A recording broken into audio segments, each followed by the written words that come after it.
Here at Femi Wash Media, call it the Midas touch, and you wouldn't be wrong. Let us record, produce, mix and master your audio like nobody does. Reach us on our contact today for the best quality job. I'm okay. My name is Raymond Bola Brown. Hi, my name is Fred Amata, and you are on to Souq News. If you are watching this channel for the first time, make sure you continue to watch it because this is Souq News. Shout out to Souq News. Actually, I don't know. I really enjoyed the little moment I spent with you, and I think with more of this. Souq News. Here's the Souq News, who had the courage to transcend a locked-off camera and actually have a conversation with a human being. It's a pleasure, Souq News. Thank you very much. In the heart of sub-Saharan Africa, where commerce meets progress, welcome to Souq News, your source for business, economy, and development insight that drive nations forward. From the vibrant streets of Lagos, Africa's fastest economic hub, Souq News takes you on a journey of discovery, analyzing and reporting the facts that lay the foundation for growth and development. We don't just report the news, we create it. Souq News is more than a channel. It is a catalyst for change, spotlighting the stories that shape economies, inspire entrepreneurs, and fuel progress. Covering business, finance, technology, energy, and many more, Souq News provides a daily deep dive into the stories that matter, interviews with industry titans, and analysis that empowers your understanding of economic landscape. Join us daily as we dissect, discuss, and deliver the most relevant and factual news on business and the economy. Souq News is your trusted guide, empowering you with the knowledge to make informed decisions.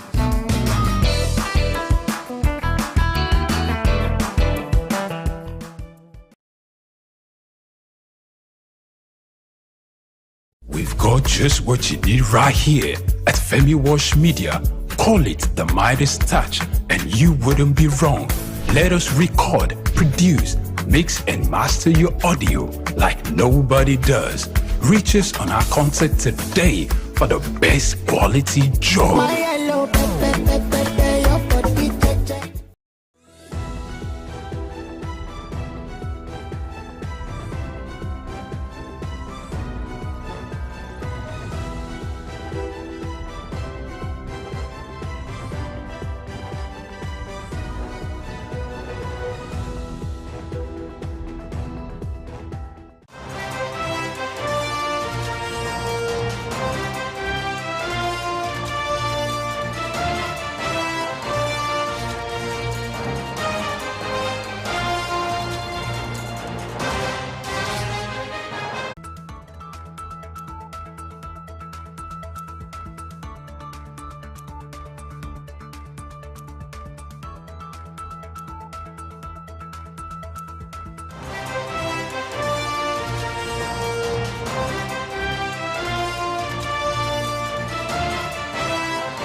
Welcome. Many thanks for always joining us on the station where we bring you business and developmental news stories from across the globe. I am Juvi Ufiene. We begin from Nigeria, where the Nigerian government has unveiled its strategy to boost the local vaccine production and reduce dependency on imported pharmaceutical products. The Minister of State Health and Social Welfare, Dr. Tunji Alausa, revealed this during a stakeholders dialogue in Abuja with the African Pharmaceutical Technology Foundation and World Health Organization. The dialogue aimed to formulate comprehensive strategies to bridge technology gaps in Nigeria's pharmaceutical and vaccine sector. SAT3 and Main 1 prompted a collaborative effort among telcos, banks, and financial institutions to reroute traffic and mitigate operational impact, while the Nigerian Communications Commission reports that services are nearly back to peak utilization. The outage highlighted vulnerabilities in undersea cable infrastructure. Minister of Communications and Digital Economy, Bosun Tijani, emphasizes the need for global collaboration to protect these vital links, acknowledging the efforts of industry players in resolving the crisis. Despite ongoing repair efforts by companies like Main One, which estimate up to 5 weeks for full restoration, the incident underscores the importance of resilient infrastructure in sustaining the digital economy. Telcos remain confident in their ability to restore services swiftly, showcasing adaptability in navigating network disruptions. The Independent Petroleum Marketers Association of Nigeria, IPMAN, and the Major Energy Marketers Association of Nigeria, MEMAN, have forecast a potential decrease in pump price of petrol, premium maltose spirit, PMS, once the Port Harcourt Refinery Company resumes operation next month, with the Nigerian National Petroleum Company Limited, NNPCL, announcing the imminent commencement of operations at the refinery. Both associations have expressed readiness to commence loading product from the facility.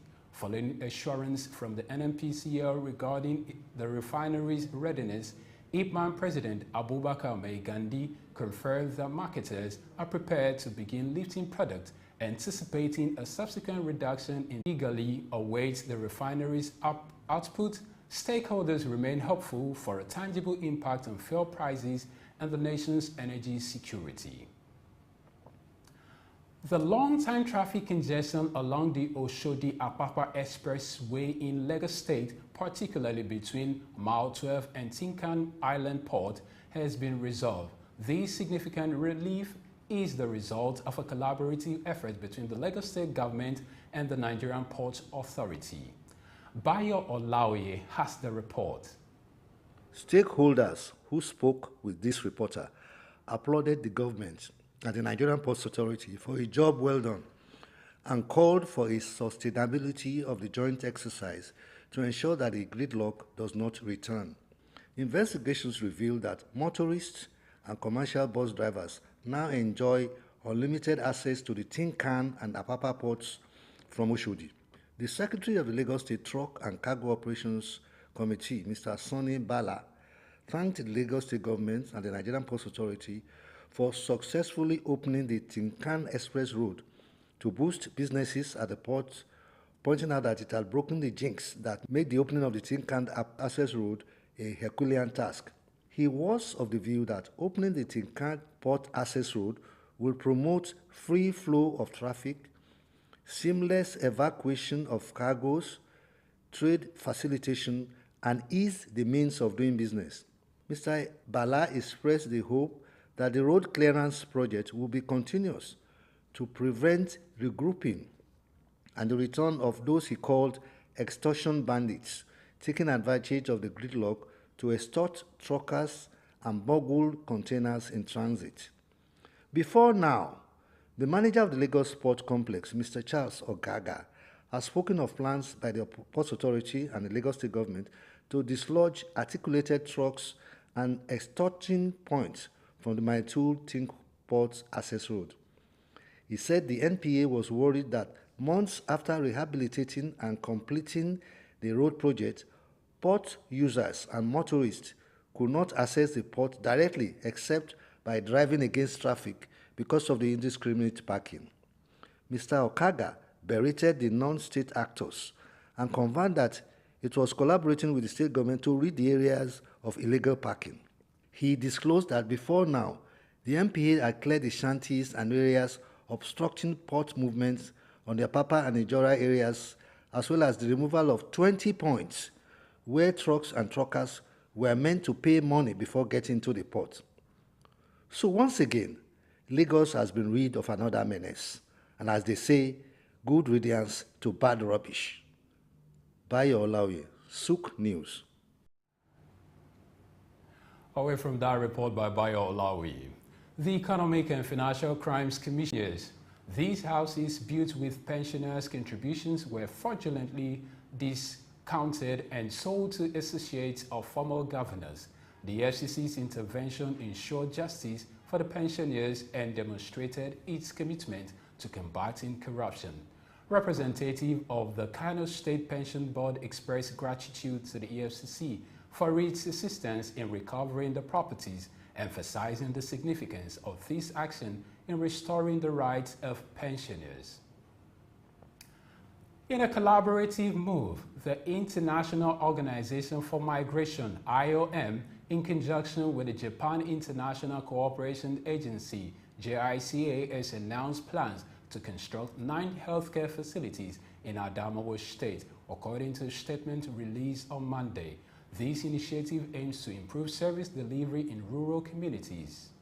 In a tweet, IOM outlined the partnership agreement with at JICA_direct_EN, emphasizing its support for the government of Adamawa State and local authorities in enhancing healthcare services for displaced and host communities.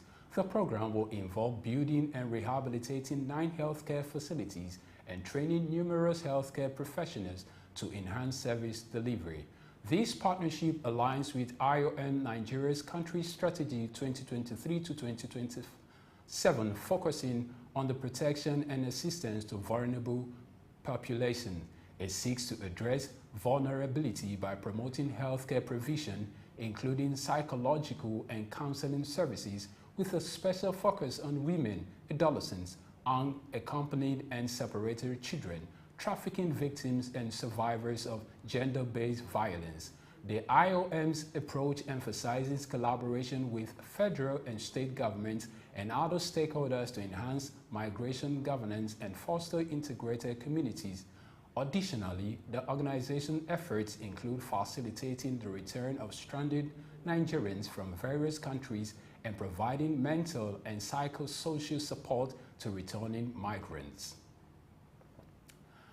Away from that, on another collaborative report, Cross River State and Fidelity Bank have expressed their readiness to partner in agriculture and infrastructural development in the state. The bank, led by its chairman Mustafa Chike Obi and managing director Nneka Onyalikpe, paid a courtesy call on Governor Basi Otu at Government House, Calabar. Chike Obi stated that the bank is willing to pay for the progress of the state, especially in the areas of agriculture and infrastructure development. He pointed out that Cross River had a comparative advantage in the area of agriculture, and these could be appropriately harnessed by experts.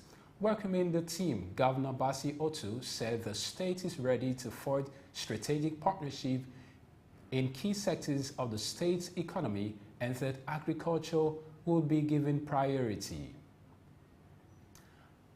Governor Alex Oti of Abia State has announced plans by the state government to secure loans to execute the 2024 budget, with the Islamic Development Bank approving a substantial sum of $125 million for the state. Oti revealed this during a discussion with journalists in Umuahia, highlighting the approval from the African Development Bank for additional funding. The governor emphasized prudent financial management, stating that the loans will be drawn only when necessary, with a commitment to repay when liquidity is available. He assured workers of addressing wage awards and pension issues promptly, affirming the establishment of a committee to resolve lingering pension matters by the end of the month. In terms of infrastructure and education, Governor Oti outlined ambitious plans for Abia State, including extensive road rehabilitation, the enhancement of healthcare services, and the revitalization of the education sector. He emphasized the renovation of numerous primary and secondary schools to meet international standards, with a focus on equipping teachers with the necessary skills to deliver relevant knowledge to students. As various technological tools continue to surface, augmented reality (AR) is one of them and has come to stay, creating a composite experience for users. Fortune Ugoma have more insight on this report. Augmented reality (AR) is a technology that merges computer-generated images with the user's real-world view, creating a composite experience. This interactive experience integrates various sensory modalities, such as things you can see, hear, and even feel, making the experience interactive and immersive. In recent years, the emergence of this transformative technology has seamlessly integrated digital and physical realms. This groundbreaking innovation relies on specialized hardware like smartphones and smart glasses equipped with cameras and sensors, AR software, and Apple's AR Kit and Google's AR Core, then creates immersive experiences by overlaying virtual content onto the user's real-world environment. AR software such as Apple's AR Kit and Google's AR Core then creates immersive experiences by overlaying virtual content onto the user's real-world environment. AR's applications span diverse industries from gaming to education, healthcare, retail, and manufacturing. In education, AR enhances learning through interactive and dynamic experiences, while in healthcare, it aids surgical planning and medical training. Retail experiences are transformed as AR enables customers to virtually try on products and visualize furniture in their homes. Despite its potential, AR faces challenges such as technical advancements and user privacy concerns. Overcoming these hurdles will unlock even more seamless and immersive AR experiences, making it an integral part of our daily lives. As technology progresses, the horizon for AR broadens, promising a future where our interactions with the world are richer and more interconnected. Augmented reality is not just a trend, it's a revolution shaping the way we live, learn, and work. Ugomma Fortune, Souq News. Away from that report by Fortune Ugomma, the Central Bank of Nigeria, CBN, says the 11 electricity distribution company DISCOs collectively secured a credit facility of 273.34 billion naira to purchase 414,000 meters for distribution purposes. The report obtained by Vanguard provides a detailed analysis of the 10.3 trillion naira developmental finance initiative spanning from 2015 to 2022. The meters acquired through this initiative include maximum demand meters, smart meters, and single-phase meters. Among the DISCOs, the Ikeja DISCOs received 40.74 billion naira, while the Eko DISCOs obtained 34.85 billion naira. Also, the Abuja Distribution Company assessed 34.69 billion naira, and the Ibadan DISCO and Enugu DISCO also borrowed 27.73 billion naira for Ibadan and 27.84 for Enugu. The Kaduna DISCO also received funding amounting to 24.36 billion naira under the intervention program. The report shed light on various challenges identified within the program, including an inefficient market plagued by liquidity constraint, foreign exchange scarcity, and insufficient electricity distribution infrastructure.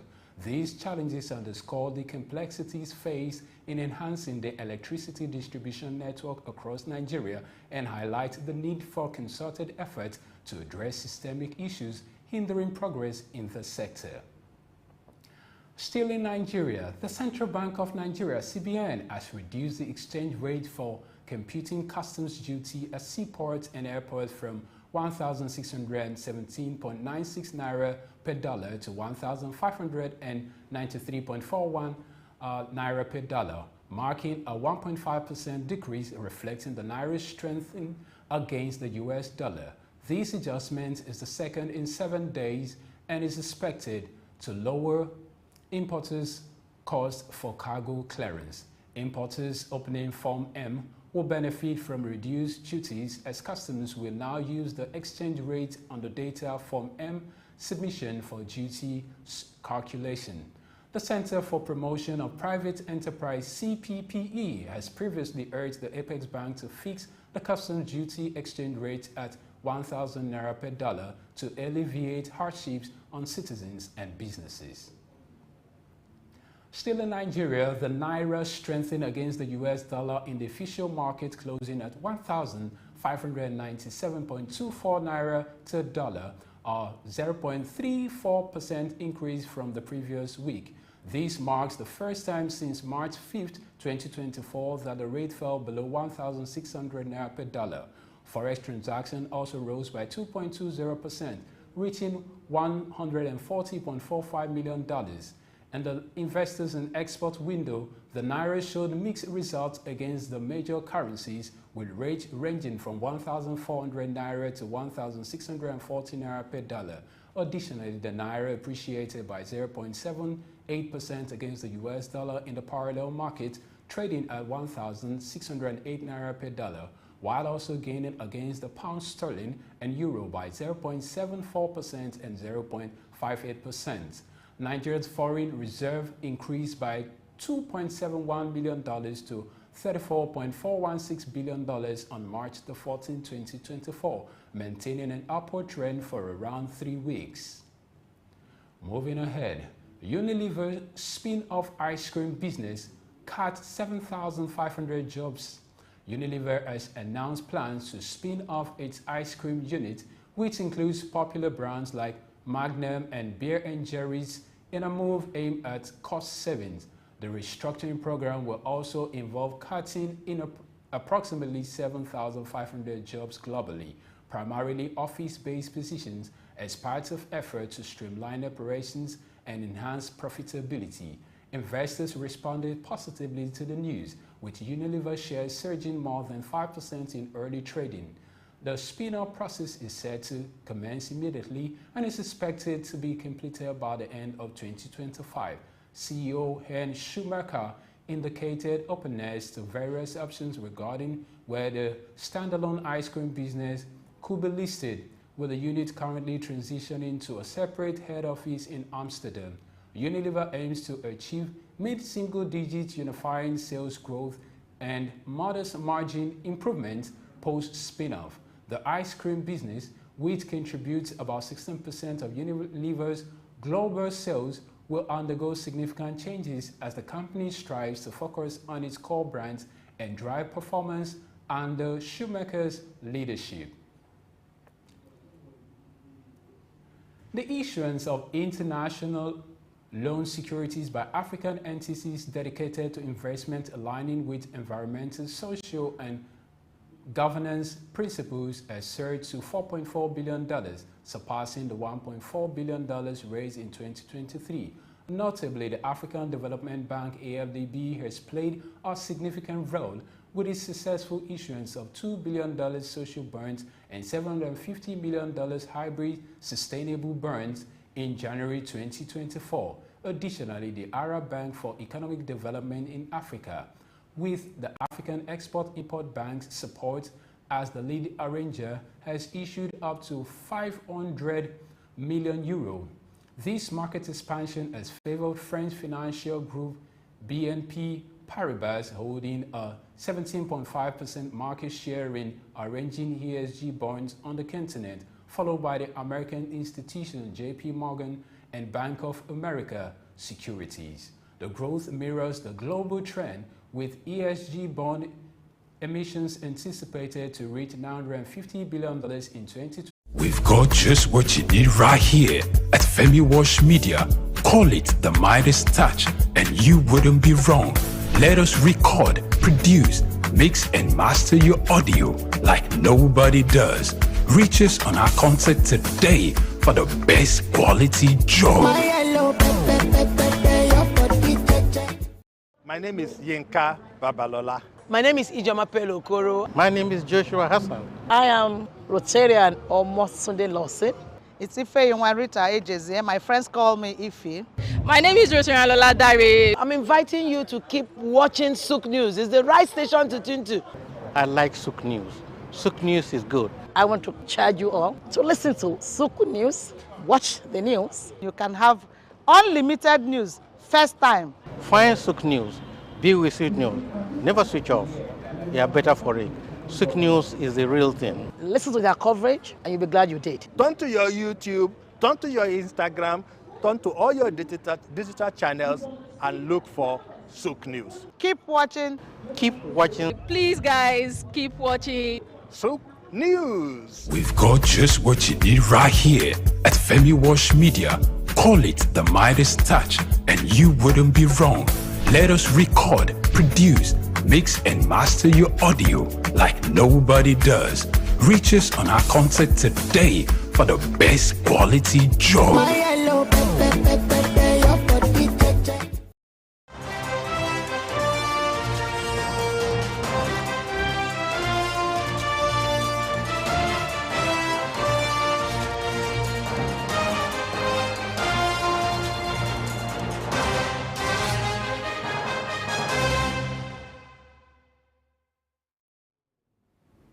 Welcome and many thanks for staying around. Away from that previous news, Gambian lawmakers has begun a debate on whether to repeal the ban on female genital mutilation, which has been on the rise in recent years despite activists' campaign to end the practice.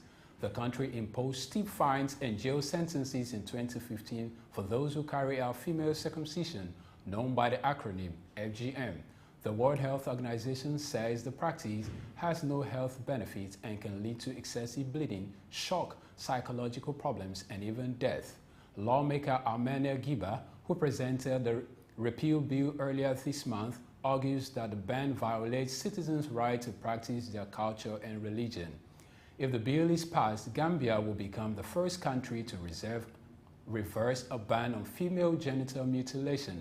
After debating the bill, the lawmakers voted by 42-4 to send it to a parliamentary committee. Organized into 130 cooperatives have applied for cultivation permits. The cultivation of the local drought-resistant Beldia strain has commenced, reflecting ongoing effort to formalize and expand Morocco's legal cannabis sector. Despite the legalization of cultivation, cannabis use remains illegal in Morocco, although tolerated. Speaking at the CERAWE conference in Houston, Saudi Aramco CEO Amin Nasser has dismissed the notion of peak oil demand anytime soon, emphasizing the necessity of sustaining investment in oil and gas to meet global consumption. He projected oil demand to reach a record of 104 million barrels per day in 2024, attributing to the sustained demand of the limited scalability of alternative energy sources. He urged realistic energy transition plans, advocating for continued investment in hydrocarbons while acknowledging the potential of rising demand from developing economies beyond 2045.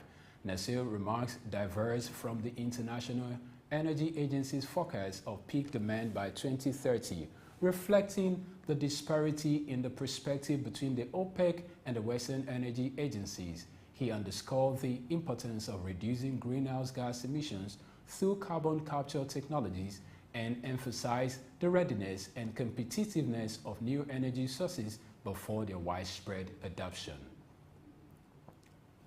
The Philippines gaming regulator foresees a $6 billion influx of investment in the country's casino sector over 5 years, positioning it as a leading gaming destination in Asia amidst heightened competition. Alejandro Tenco, chairman of the Philippine Amusement and Gaming Corp, expects the opening of the new casino resorts outside Manila, with one launching every 2 years in areas like Clark and Cebu. Tenco anticipates sustained industry growth driven by new casino establishments and electronic gaming expansion, aiming to surpass revenue target by 2027, a year ahead of schedule. Despite challenges such as the pandemic and regulatory shifts impacting mainland Chinese high rollers, the Philippines achieved record-breaking gross gaming revenue of 285 billion pesos in 2023. Amidst regional competition, the Philippine gaming industry, despite more than tripling in value over the past year, NVIDIA's share dropped approximately 1%, with analysts suggesting that investors had already priced in the release and were awaiting further details. The unveiling of the Blackwell chip alongside a new set of software tools occurred at NVIDIA's highly anticipated annual developer conference, while the B100 chip is anticipated. We'll take a break now, and when we return, the news continues.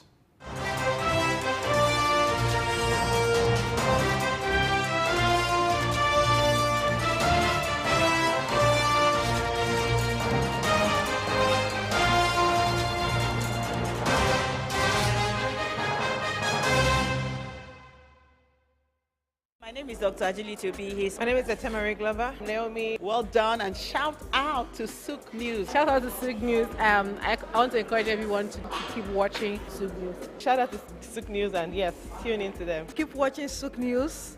They are one in town. Hey, we're watching Souq News. Keep watching Souq News. Keep watching Souq News. Catch them on YouTube and all social media channels. Hey, my name is Frank Edowo, and I'm imploring you. No, forget that. I am forcing you, coercing you to always stay tuned to Souq News for your news requirements. We've got just what you need right here at Femi Wash Media. Call it the Midas touch, and you wouldn't be wrong. Let us record, produce, mix, and master your audio like nobody does. Reach us on our contact today for the best quality job.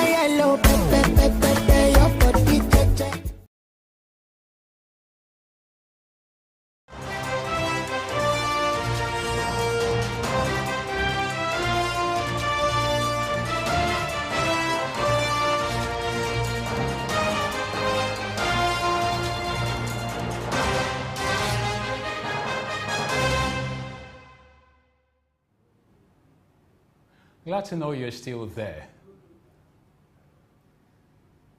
Oil prices remain stable near 4-month high, sustaining the momentum gained from last week's breakout from range-bound trading. However, the market faced pressure from the prospect of increased oil export from Russia amidst ongoing Ukraine attacks on refineries. Brent crude futures for May delivery slightly dipped to $86.74 a barrel, while the U.S. West Texas Intermediate WTI prices hovered around $82.07.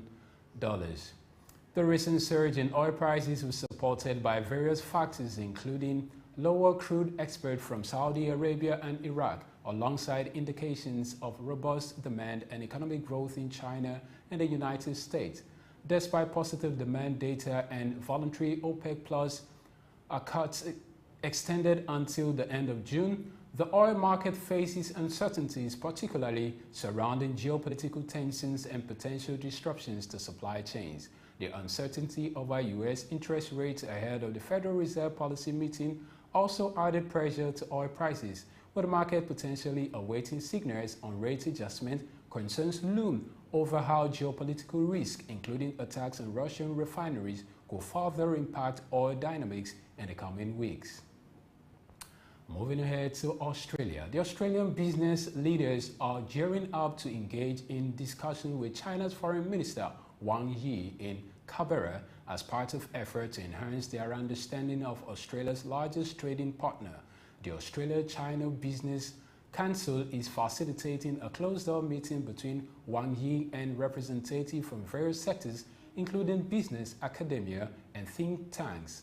Amid growing concerns over national security issues dominating government dialogue, business leaders seek insight into China's perspective on key matters, particularly its relationship with the United States, which significantly influences trade dynamics. With the global supply chain facing disruptions due to measures like the United States Inflation Reduction Act, Australian businesses are eager to navigate the complexities of the international landscape. The Bank of Japan has ended 8 years of negative interest rates and other unconventional policies, departing from its long-standing approach of stimulating growth through massive monetary stimulus.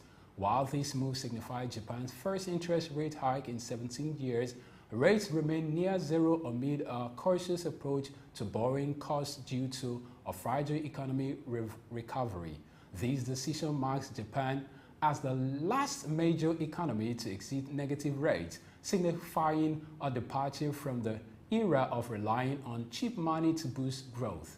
Analysts view this as a tentative step towards policy normalization, with the bank expressing confidence in Japan's recovery from deflation.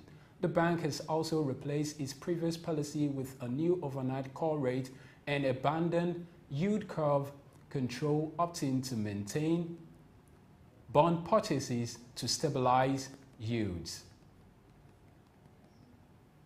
Lastly, Vietnamese electric vehicle manufacturer VinFast has unveiled plans to establish a global network of electric vehicles, holding a 90% stake in V-Green. The company outlined plans for the company to lead the development and expansion of a comprehensive charging infrastructure targeting key markets for VinFast, with ambitions to operate in at least 50 countries by 2024. V-Green will invest approximately $404 million over the next 2 years to enhance and expand its charging network. Additionally, V-Green aims to manage VinFast's existing charging infrastructure in Vietnam and potentially extend services to other EV manufacturers after 5 years of operation. This move follows Vong's establishment of EV taxi operator Green SM, which significantly contributed to VinFast sales in 2023. And that's all there is on News Hour. Do not forget to share your thoughts with us on all our social media platforms. Remember to follow, like, comment, and subscribe. I am Juvi Ufiene. Many thanks for watching.